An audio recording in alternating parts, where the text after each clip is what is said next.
अस्सलाम वालेकुम। स्प्रिंग 25 पास paper discussion question number 2 देखते हैं जी। क्वेश्चन नंबर 2 में काफ़ी बच्चे इसको करने की कोशिश कर रहे थे, बहुत से बच्चों को इसमें दिक्कत भी आ रही थी और बात फिर वही मैं इसमें समझता हूँ कि क्वेश्चन को पढ़ने की तरफ तवज्जो कम है, पिछले सवालों की तरह इसको करने की कोशिश हो रही है और सलूशन को देख के करने की कोशिश हो रही है। अब पता नहीं, अभी मैं इसका सलूशन सरसरी से मैंने देखा, क्योंकि जब भी मैंने को पेपर डिस्कस करना होता है मैं एक पास का सलूशन देखता हूँ। जब बच्चे मुझे सवाल पूछ रहे थे तब तो जो बच्चा स्पेसिफिक क्वेश्चन पूछता था मैं उसको क्वेरी रिस्पॉन्ड कर देता था, लेकिन जब अभी मैंने इसका सलूशन देखा तो मुझे लगा इसके सलूशन में कोई गलती है। मैं अपनी समझ के मुताबिक इसका सलूशन प्रेजेंट करूंगा और फिर आप बताइएगा कि आपको मेरे सलूशन से कोई इख्तलाफ है, या आप आई कैप के सलूशन को सपोर्ट करेंगे या मुझे सपोर्ट करेंगे। और दूसरा, मुझसे भी गलती हो सकती है भाई, बताइएगा ज़रूर। और दूसरी बात, मैं जो इस गलती को मैं देख रहा हूँ वो गलती किसी भी बच्चे ने मुझसे डिस्कस नहीं की, मतलब ये मुझे ज़्यादा मेरे लिए हैरत की बात है। जो मुझे एक ऑब्वियस एक चीज़ नज़र आई, ये गलती मुझे किसी बच्चे ने डिस्कस नहीं की। बट एनीवेज हम देखते हैं जी इसमें इन जनरल, जैसे हम पहले हमेशा का आदत है ज़रा परफॉर्मेंस देख लें बच्चों की क्या रही इस पेपर में। तो भाई इसमें भी पास रेट तो बहुत अच्छा रहा है, एवरेज के मुकाबले में बड़ा ज़बरदस्त पास रेट है, बच्चों को कोई दिक्कत नहीं हुई इस सवाल को भी करने में। तो सवाल आसान ही है, बेसिकली मुश्किल है नहीं, सिर्फ एक छोटी सी वेरिएशन थी। तो लेट्स रीड द क्वेश्चन और फिर देखते हैं वेरिएशन क्या है और कैसे इसको हैंडल करना था हमने। रिक्वायरमेंट है जी बड़ी सिंपल, इक्वलेंट प्रोडक्शन यूनिट बनाइए फाइफो के तहत एफको के तहत, 4 नंबर फाइफो 4 नंबर एफको। और सवाल सिंपल था, Bear Limited is engage the production of chemical B which passes through 2 processes, department A department B, below are the production details of department B. Department B second department, हमें पता है second department में काम कैसे होता है, material from process ए आता है, फिर प्रोसेस बी का मटेरियल शायद ऐड हो जाए और कन्वर्जन कॉस्ट इनकर होगी, चीज़ कंप्लीट हो जाएगी। Below are the production details of department B for the quarter, opening work in process, transfer from department A, unit transfer to finish goods, closing work in process, material are added in department B. अब यहाँ पे बेटा जो तवज्जो आपको करनी है, हमने सीखा अब है एक ट्रांसफर फ्रॉम डिपार्टमेंट ए जो होता है ये एक मटेरियल हो गया और ये दूसरा मटेरियल हो गया, दो मटेरियल हैं यहाँ पे। और इसमें लिखा हुआ है डिपार्टमेंट बी का मटेरियल कब ऐड होता है, इंस्पेक्शन के बाद। इसका मतलब डिपार्टमेंट ए का मटेरियल तो प्रोसेस बी के शुरू में आएगा, जो बी का मटेरियल है वो इंस्पेक्शन के बाद आ रहा है। इसका मतलब हमें ये दो कॉलम अलहदा अलहदा बनाने हैं, बड़ी डिटेल में हमारी कई दफ़ा इस पर बात हुई हुई है। अगर प्रोसेस बी का मटेरियल भी शुरू में आएगा तो मटेरियल का एक कॉलम बना लेंगे, डिपार्टमेंट ए प्लस बी का मटेरियल इकट्ठा कर लेंगे, कॉस्ट भी इकट्ठी कर लेंगे, हमें अलहदा रखने की जरूरत नहीं है। लेकिन यहाँ पे हमें इनको अलहदा रखने की जरूरत है क्योंकि डिपार्टमेंट ए का मटेरियल तो प्रोसेस ए के शुरू में आता है और बी का मटेरियल उसने का इंस्पेक्शन के बाद आ रहा है। Which occurs when the production is 35% complete, conversion costs incurred evenly throughout the process, 4% of inspected units are normally lost. Inspected हो या इनपुट हो एक ही बात है, ठीक है जी। ये कहानी है जी। और अब आपको पता है इस केस में जब हमें इक्वलेंट यूनिट शेड्यूल की तरफ जाना है तो उससे पहले हमें क्या बनाना है, क्वांटिटी शेड्यूल, ठीक है जी। तो हम पहले क्वांटिटी शेड्यूल बनाएंगे, फिर उसके बाद इक्वलेंट यूनिट शेड्यूल बनेंगे, दोनों हमारे। क्वांटिटी शेड्यूल का फॉर्मेट मैंने आपको बताया हुआ है, हम इस तरह टी काउंट लेजर काउंट सूरत में बना लेते हैं। क्वांटिटी काउंट शेड्यूल में हमारा यहाँ पे work in process brought down है 20,000 यूनिट्स, फिर डिपार्टमेंट ए से ट्रांसफ़र है 1,80,000 यूनिट्स, फिर डिपार्टमेंट बी को ट्रांसफ़र है 1,60,000 यूनिट्स और work in process carry down है 30,000 यूनिट्स। अब हम नॉर्मल लॉस कैलकुलेट कर लेते हैं और फिर देखेंगे अब नॉर्मल लॉस क्या है। नॉर्मल लॉस के लिए मैं वर्किंग वन यहीं पे इसके नीचे लिख देता हूँ। नॉर्मल लॉस है जी इंस्पेक्टेड यूनिट्स का 4%, तो inspected units, opening work in process 30%, inspection होती है 35% पे। तो क्या opening work in process current period में इंस्पेक्ट हुआ? Yes. Plus units introduced 1,80,000 minus closing work in process not inspected, तो जनाब closing work in process inspect नहीं हुआ, वो भी 30% पे है। 30,000 माइनस कर दीजिए यहाँ से, तो ये बन के जनाब 1,70,000, 1,70,000 और 1,70,000 का 4%, 6,800, ये आपका नॉर्मल लॉस है। और इसके बाद देखिए आपकी बैलेंसिंग फिगर किस साइड पे जा रही है, तो जनाब इस साइड पे 2 लाख का टोटल आ रहा है। बैलेंसिंग फिगर आपकी क्रेडिट साइड पे आ रही है, इसका मतलब ये आपका एबनॉर्मल लॉस है, दिस इज़ बैलेंसिंग फिगर, और ये बन रहा है 1,90,000 और ये 3200। लीजिए जी, हमारा क्वांटिटी शेड्यूल रेडी हो गया।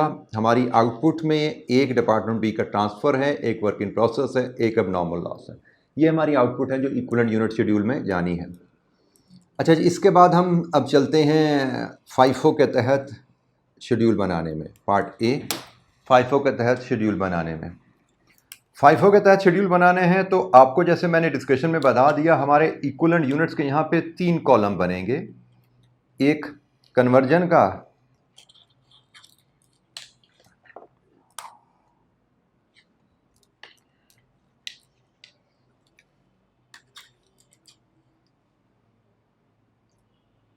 एक कन्वर्जन का, एक प्रोसेस बी के मटेरियल का, एक प्रोसेस ए के मटेरियल का, एक आपका कॉलम बनता है परसेंटेज वर्क का, एक कॉलम होता है फुल यूनिट्स का। लीजिए, यहाँ पे आ जाए हमारा आउटपुट, यहाँ पे आएंगे फुल यूनिट्स, इधर आएंगे परसेंटेज वर्कड, फाइफो है तो इन करंट पीरियड, इधर आएंगे इक्विवेलेंट यूनिट्स जिसमें डिपार्टमेंट ए का मटेरियल होगा, जिसमें डिपार्टमेंट बी का मटेरियल होगा, जिसमें कन्वर्जन कॉस्ट होगी।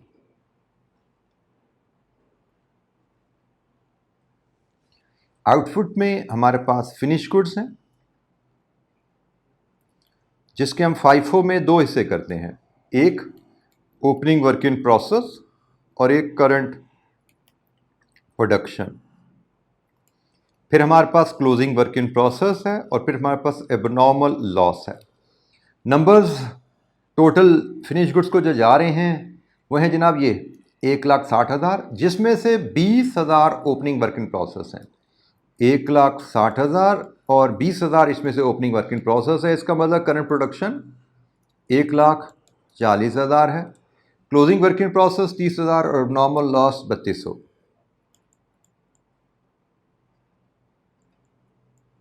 अच्छा जी, अब आइए वर्कड इन करंट पीरियड, तो जैसे देखिएगा ओपनिंग वर्क इन प्रोसेस तो पिछले पीरियड में ही डिपार्टमेंट बी में था ना, तो इसमें डिपार्टमेंट ए का मटेरियल इस बार तो कोई ट्रांसफर नहीं हुआ। ओपनिंग वर्क इन प्रोसेस पिछले पीरियड में 30% कंप्लीट था और डिपार्टमेंट बी का मटेरियल कब ऐड होता है? 35 पे। इसका मतलब डिपार्टमेंट बी का मटेरियल इसी पीरियड में ऐड हुआ। और कन्वर्जन 65%, 70%, 30% पहले हो गई थी, 70% इस पीरियड में हो जाएगी। करंट पीरियड प्रोडक्शन, इसमें तो हर एलिमेंट 100%।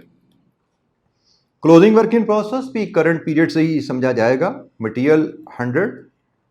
ये वाला मटेरियल प्रोसेस बी का मटेरियल इसमें रहेगा 0, क्योंकि क्लोजिंग वर्क इन प्रोसेस तो 30% पे है और मटेरियल डिपार्टमेंट डी का ऐड होते हैं जब प्रोडक्शन 35 इंस्पेक्शन के बाद, ये 0 है और कन्वर्जन यहाँ पे 30 है। अब नॉर्मल लॉस में प्रोसेस ए का मटेरियल तो इस्तेमाल हुआ लेकिन प्रोसेस बी का मटेरियल नहीं लगा, क्योंकि प्रोसेस बी का मटेरियल तो इंस्पेक्शन के बाद लगता है और इंस्पेक्शन के बाद रिजेक्टेड यूनिट्स तो आउट हो जाते हैं। और ये जनाब 30%। लीजिए जी, ये इक्विवेलेंट यूनिट्स की कहानी है। 0, 0, 20,000, 14,000, 1,40,000, 1,40,000, 1,40,000, 30,000, 0, 9,000, 3,200, 0 और 960। लीजिए जी, ये हमारे इक्विवेलेंट यूनिट्स के नंबर आ गए यहाँ पे। 1,70,000, 1,73,200, 1,60,000 और ये जनाब 1,54,000, 1,63,000, 1,63,960। ये मुझे लगता है नंबर्स हैं जो मुझे समझ आ रहे हैं। नहीं, गलती कर दी ना मैंने। यहाँ पे इंस्पेक्शन 35% पे हो रहे भाई, ये मेरी गलती छोटी सी। इंस्पेक्शन 35 पे हो रही है तो 3,200 का 35%।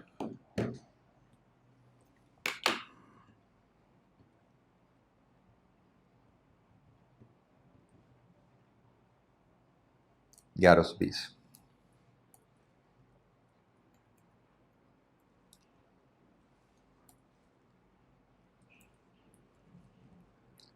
वन 164,120।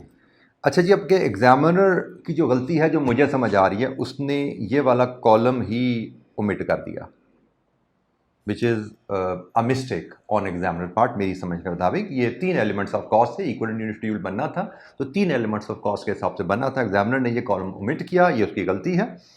और हमारे बच्चे ने मुझे, किसी बच्चे ने ये चीज़ हाईलाइट नहीं की कि भाई इस सोल्यूशन के बारे में राय दीजिए, इसमें गलती नज़र आ रही है। तो which is very alarming for me कि आप लोगों ने कुछ तवज्जो नहीं दी, दिमाग इस्तेमाल अपना नहीं कर पाए। तो मैं 5-6 महीने आप लोगों को सिखाता रहा हूँ कि दिमाग इस्तेमाल कीजिए, जैसे सिखाया गया वैसे कीजिए, और असूल जो बताए गए उन मुताबिक सवाल हल कीजिए। आई कैप के सोल्यूशन को समझने की कोशिश ना कीजिए।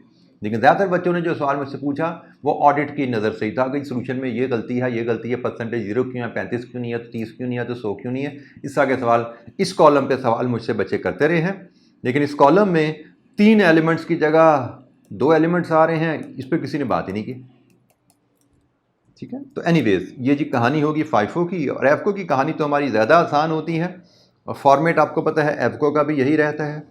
तो हम अब एफको का भी ज़रा फॉर्मेट बना के इसका इक्विवेलेंट यूनिट शेड्यूल भी रेडी करते हैं। 3 कॉलम हमारे हो गए इक्विवेलेंट यूनिट्स के, एक परसेंटेज का, एक फुल यूनिट्स का।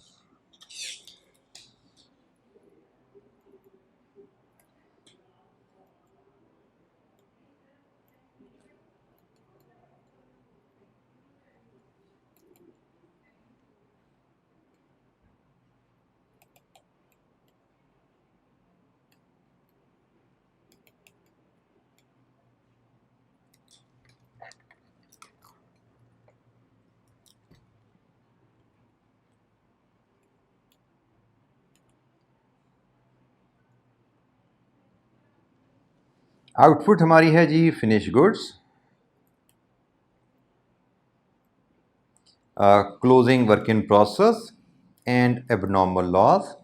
फिनिश गुड्स में हमारे हैं total 1,60,000 units, closing work in 30,000, और ये है जनाब 3200। परसेंटेज वर्कड फिनिश गुड्स हर लिहाज से 100%, closing work in process department A 100%, material department B का मटीरियल 0 और कन्वर्जन 30%।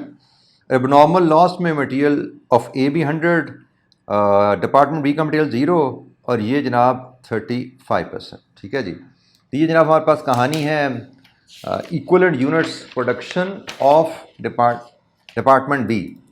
तो नंबर फीड करते हैं, 1,60,000, 1,60,000, 1,60,000, 30,000, 0, 9,000 और 3,200, 0, 1,120 एंड दैट्स इट। ये इक्विवेलेंट यूनिट के नंबर आ गए।